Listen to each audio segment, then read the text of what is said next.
क्या कुछ कहेंगे, ये कार्यक्रम यहाँ चल रहा है, क्या कुछ संदेश आपकी तरफ से रहेगा, क्या अपील रहेगी? देखिए, सबसे पहले मैं रितु गोयल जी और अवनीश श्रीवास्तव जी को एक शानदार कामयाबी के लिए बधाई देना चाहूँगा जी। Pink and blue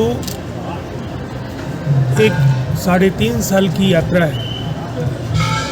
women harassment को लेकर के जो भी इनकी उपलब्धियां हैं, अनेक ऑर्गेनाइजेशंस में एक्सटर्नल मेंबर्स यहाँ से ट्रेन होकर गए हैं और वो कहीं ना कहीं महिलाओं को न्याय दिलाने का काम कार्यस्थल पर काफ़ी अच्छे तरीके से कर रहे हैं। एक संगठन की जो सबसे बड़ी कामयाबी है, आपने जिनको ट्रेन किया वो पॉश एक्ट को बेहतर तरीके से समझें और जिन इंस्टीट्यूशंस के अंदर एक्सटर्नल मेंबर के तौर पर आप गए हैं वहाँ बेहतर तरीके से अपने जिम्मेवारियों का निष्पक्षतापूर्वक आप उसका निर्वहन करें। एक बात बहुत ही साफ है, हिंदुस्तान की आज़ादी के 50 साल के बाद पहली बार अगर भावरी देवी का प्रकरण नहीं हुआ होता तो शायद विशाखा गाइडलाइंस की स्थिति नहीं आती। और उसके लगभग 2 दशकों के बाद, 1.5 दशक के बाद 2013 में पॉश का कानून बना है।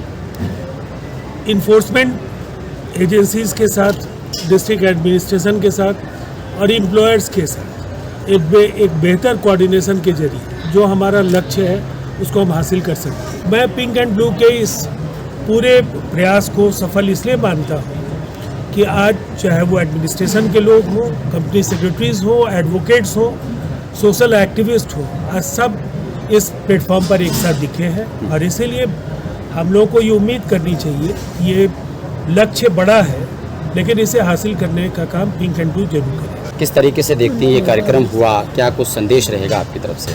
मुझे लगता है बहुत ही ज़रूरी ये संदेश है और जो काम पिंक एंड ब्लू कर रहा है वो वाकई में एक बहुत बड़ी ज़रूरत है, एक बहुत बड़ा गैप है, एक मिसिंग गैप रहा है। देखिए, इतने आंदोलन हुए हमारे देश में, कानून आए, सब लोग ने जद्दोजहद की, सब एक्टिविस्ट, महिलाएं, पुरुष सब आए और कि हमें सशक्त कानून चाहिए, पार्लियामेंट में कानून पास भी करें और बाकायदा जो आप देखेंगे इन्फोर्समेंट एजेंसीज़ हैं, पुलिस, बाकायदा उनके लिए भी एक प्रोटोकॉल है, गाइडलाइंस हैं कि किस तरह से उनको पेश आना है।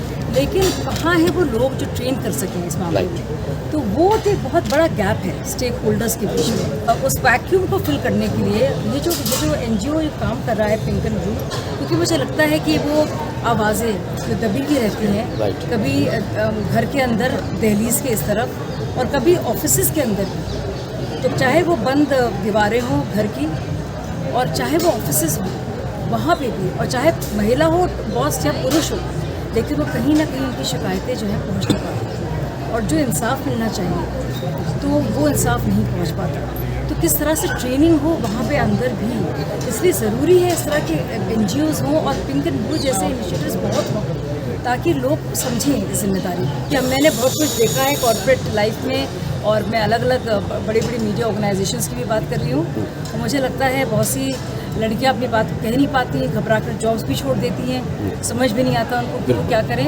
तो मुझे लगता है ये बहुत ज़रूरी और अहम चीज़ है। इस कार्यक्रम में जितनी भीड़ देखने को मिली, सबसे ज़्यादा महिलाओं ने यहाँ पर भाग लिया है, तो आप मिली हैं तमाम लोगों से, तमाम महिलाओं से, कितनी खुशी आपको हो रही है और क्या कुछ बहुत ही खुशी की बात है। और देखिए, एक कोई चीज़ें कहीं नहीं जाती। मैं अंदर आई और मैंने देखा सब महिलाओं को, एक वो एक इनविजिबल एक कनेक्शन होता है और शायद हम लोग सब समझते हैं इस बात को। बिल्कुल। और आप लोग ऐसा नहीं है कि सब महिलाएं समझती हैं। देखिए, जो पुरुष भी हमारे हैं भाई, वो कोलैबोरेटर्स हैं, सब मिलकर तो समाज बनाते हैं, चाहे वो मर्द हो चाहे महिला हो। ऐसी चीज़ है वाकई में जो बहुत ज़िल्लत की तरह है। मुझे लगता है कलंक है कि एक कोई महिला काम नहीं कर पाए ढंग से, बेचारी दहलीज से बाहर निकल रही है हिम्मत करके और वो ऑफिस में उसको सताया जाए, ये बहुत शर्म की बात है।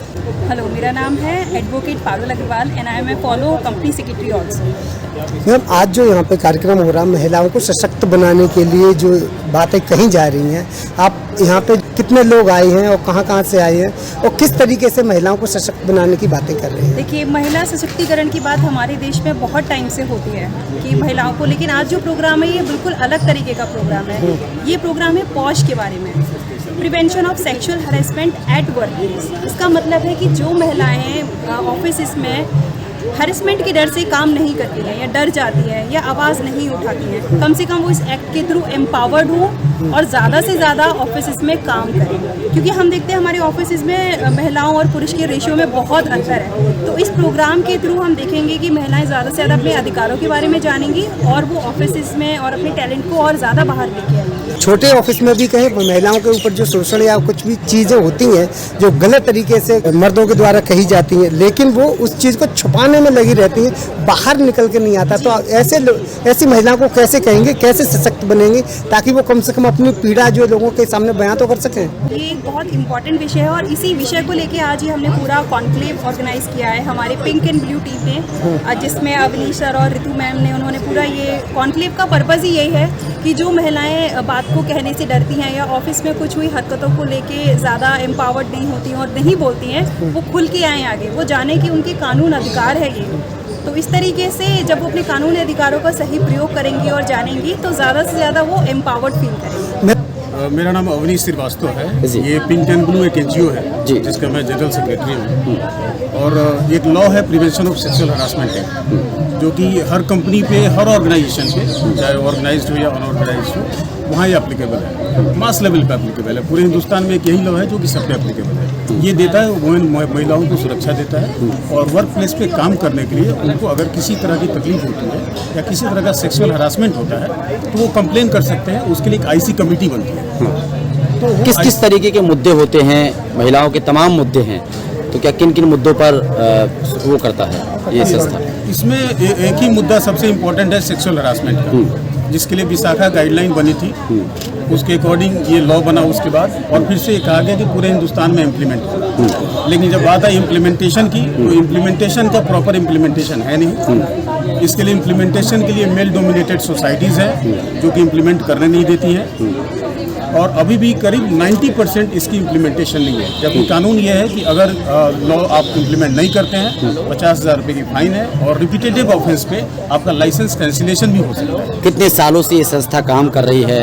कहाँ तक इस संस्था का वो है?